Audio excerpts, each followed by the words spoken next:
আমরা অনেকদিন পর চ্যানেলে ফেরত এসেছি। আমরা রাস্তার ধারে ঘুরতে বেরিয়েছিলাম, রেলওয়ের ধারে।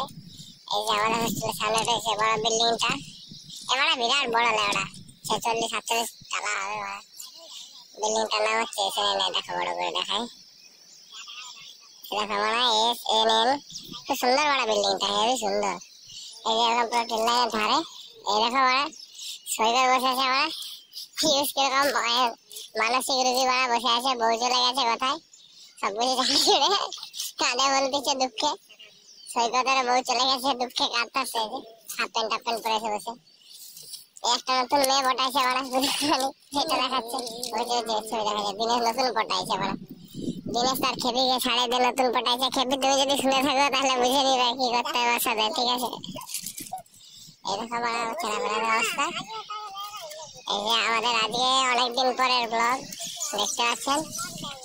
ট্রেন লাইনের সাইড দিয়ে ঘুরে এসে এখানে এসেছি মানে চুল কাটার দোকানে, দানিশের কাছে। দানিশ মানে চুল কেটে দিচ্ছে পিউসের।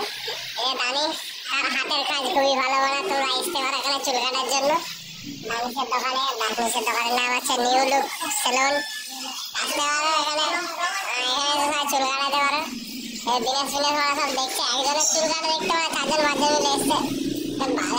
ভালো মজা নিচ্ছে না চুল কাটা দেখে।